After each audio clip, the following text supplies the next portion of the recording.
Permission to be Powerful is a reader-supported publication. To receive new posts and support my work, consider becoming a free or paid subscriber.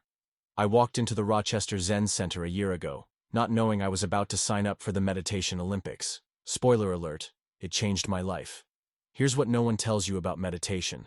Most people suck at it because they don't know how to sit. Literally, I was one of them. Turns out sitting still is an art form, and if you don't know how to do it properly, you're screwed before you even close your eyes. Your body aches, your knees scream, and your back feels like it's carrying 20 years of bad posture. Meditation quickly turns into a wrestling match with your spine. But once you learn to sit like a monk, half the battle is won. I will teach you how to master it because, trust me, you don't want to spend hours trying to find enlightenment while your legs go numb. Step 1. Sit like you mean it. Meditation isn't just about the mind, it's about the body. If your body's wobbling like a drunk flamingo, your brain will follow suit. So, let's get one thing straight. Stability is king. Stability. Think tripod. Whether you're on a cushion or a chair, you want 3 points of contact: your sit bones and knees, or feet if you're in a chair. This keeps you grounded, balanced, and still. If your body's steady, your mind has a fighting chance. Alignment. No more hunching. Straighten your spine. Imagine a string pulling the top of your head toward the ceiling. Shoulders are back, chest open, and chin slightly tucked. This isn't just about looking cool. It's about stacking your bones so your muscles don't have to work overtime. Relaxation. Don't mistake straight for stiff. You're not a soldier at attention. You're a monk in meditation. Relax into the posture. Let your body settle. And when the tension creeps in, because it will, breathe into it. Step 2. The eyes have it. Here's a curveball. Zen keeps the eyes open. Why? Because life happens with your eyes open, and Zen is about living, not escaping. So lower your gaze, soften your focus, and keep your eyes pointed toward the floor a few feet ahead. There are no staring contests with the wall or counting floor tiles. Just a gentle gaze that reminds your brain that you are awake but relaxed. Step 3. Pick your sitting style. You've got options when it comes to sitting. Full lotus, the OG pose. Both feet rest on opposite thighs. This pose is the most stable and painful if you're not Gumby. Half lotus, the realistic option. One foot is on the opposite thigh, the other tucked underneath. This position is stable but less stressful on joints. Quarter lotus, beginner-friendly. Foot resting on the calf, not the thigh. It's comfy and great for mortals. Burmese style, lazy Buddha. Legs uncrossed, feet flat on the mat, knees resting down. Perfect for those who aren't into yoga pretzels. Chair sitting, modern monk vibes. Sit on the edge of a chair, feet flat, spine straight.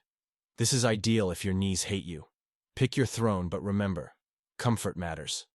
Nobody reaches enlightenment when their foot falls asleep. Step 4. The breath is the boss. Now that you're sitting like a pro, it's time to breathe. And not just any breath. Count it. Inhale, 1. Exhale, 2. Inhale, 3. Exhale, 4. Keep going until you hit 10. Then start back at 1. Mess up, lose count, start over. No shame. This isn't a competition. It's training for your brain. Every time you get distracted and return to the count, you build mental muscle. That's the whole point.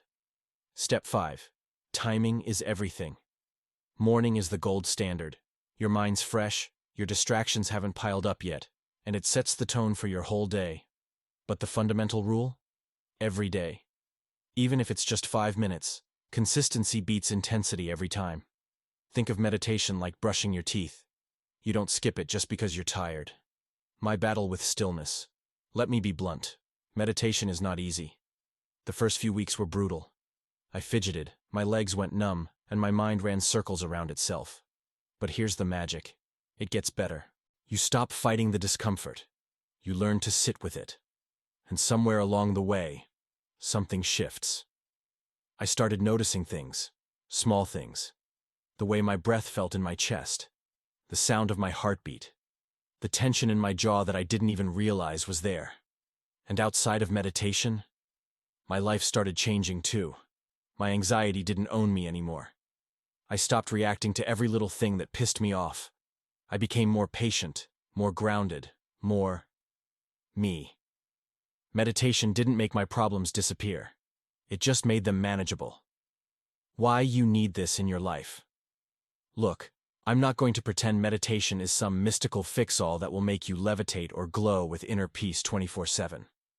That's nonsense. It does make you present. It strips away the noise, chaos, and endless scroll of thoughts in your head and lets you sit with yourself, the real you. And here's what I've learned. Most people are terrified of being alone. Meditation forces you to face that fear, to stop running, to sit still and listen. And that's where the transformation happens.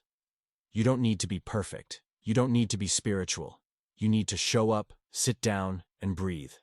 Because once you master the art of sitting still, you start to see what's been there all along. Clarity, calm, and control. It's not magic. It's training. And it's worth every second. Final thoughts. Meditation isn't for monks. It's for anyone tired of feeling scattered, stressed, and out of control. It's for people like me who spent their whole lives running and finally decided to stop. So, if you're ready to stop running and start facing yourself, pull up a cushion and sit down. Your mind isn't going to quiet itself. But trust me, it's worth the fight. Until next time, Anton Dancer, writer, Buddhist. Permission to be Powerful is a reader-supported publication. To receive new posts and support my work, consider becoming a free or paid subscriber.